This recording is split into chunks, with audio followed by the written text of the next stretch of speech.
Right. What are we even witnessing right now? 8.5 billion wasn't enough for Microsoft to spend, so they had to go and outdo themselves 10 times over. I don't know what to say. Actually, I'm kind of lying. I do have some thoughts on this. Let's go.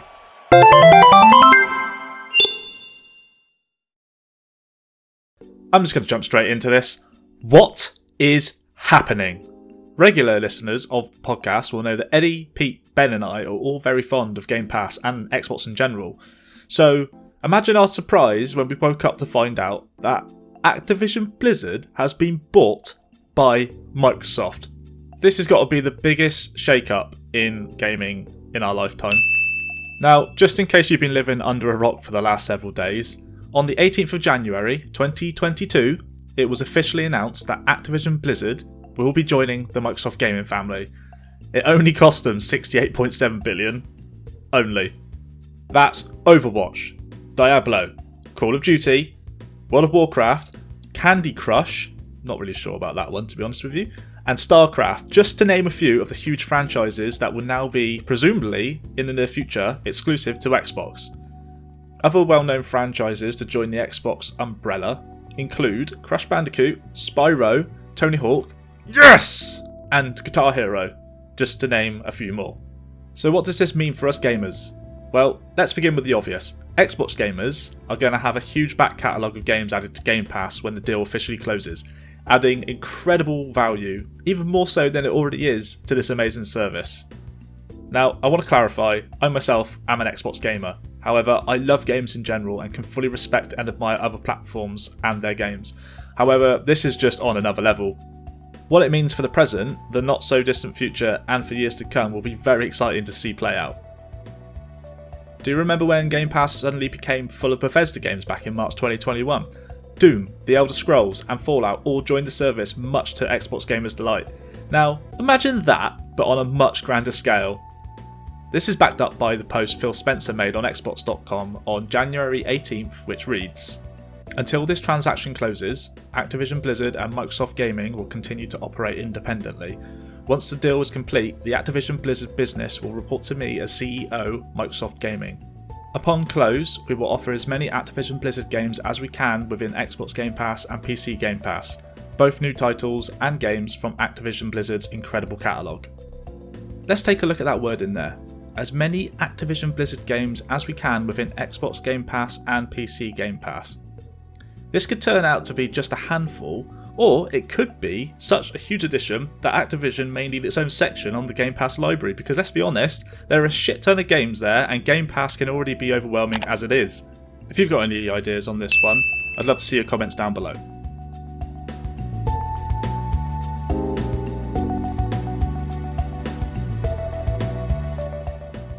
The following games are currently listed on the Xbox Store for digital download right now, which means it wouldn't be too hard to imagine them instantly popping up in the Game Pass library once the deal closes sometime between July 2022 and June 2023. On screen right now you're going to see a big old list of games. This includes the Call of Duty franchise, including the latest installment Vanguard, and no doubt this year's title will be included, which is heavily rumoured to be Modern Warfare 2. Crash Bandicoot will settle into his new home after being a poster child for the PlayStation for many years in the past, and the Tony Hawk series could see a revival under the wing of Xbox. I personally would love this, as the recent remake by Vicarious Visions was an absolutely fantastic game, but Activision took them off of it so that they could go and focus more on COD. Maybe we'll see another remake in 3 and 4, or Underground for example, or maybe a whole new game entirely. Yes, please. We've also got Geometry Wars in there, which was always a fun minigame set within the original Xbox franchise that was Project Gotham Racing 2. Legacy Xbox players will remember this franchise. And it quickly evolved, no pun intended, into a sequel when it was clearly a hit. Obviously this isn't the case, but wouldn't it be funny if Microsoft only bought Activision just to get Geometry Wars back on Xbox?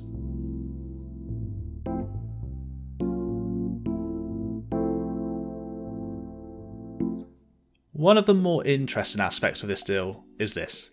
Where will Call of Duty live once owned by Microsoft? You have to be pretty naive to think Microsoft would still sell the game on other platforms after spending so much on Activision Blizzard.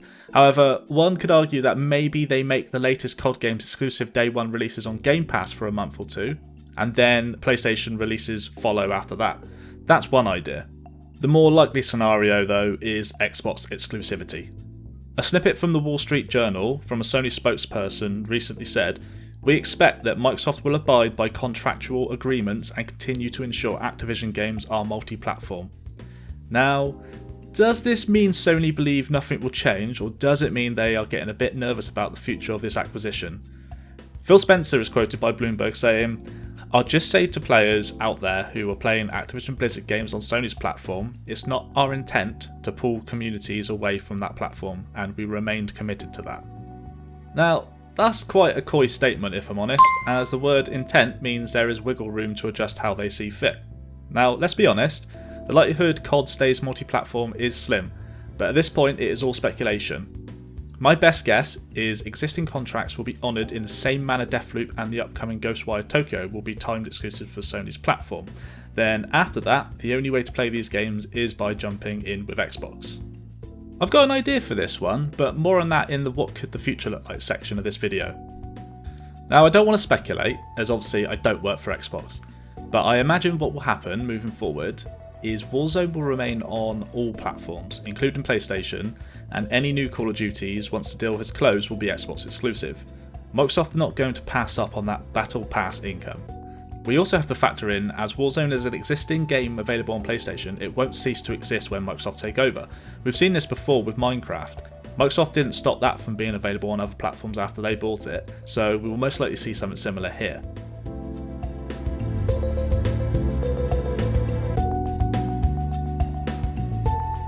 Spencer had this to say in his post on Xbox.com. "As a company, Microsoft is committed to our journey for inclusion in every aspect of gaming, among both employees and players. We deeply value individual studio cultures.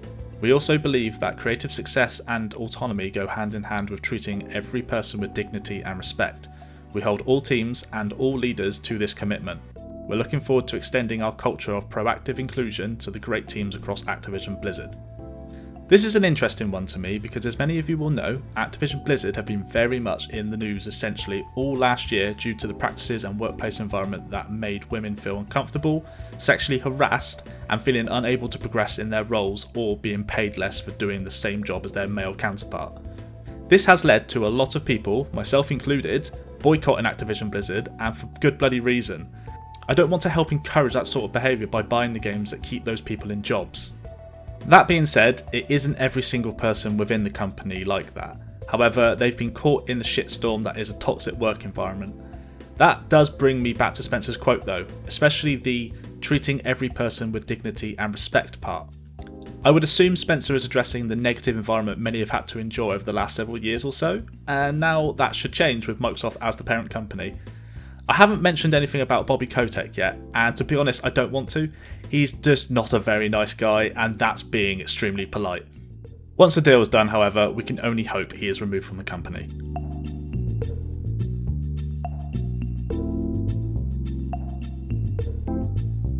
So what does the future look like? Game Pass subscribers are now at 25 million. That's up from 18 million when we last heard about numbers back in January 2021. Microsoft clearly wants to increase this number and get Game Pass into as many players' hands as possible, so this latest acquisition is a huge step for them trying to achieve this. Let's not beat around the bush now.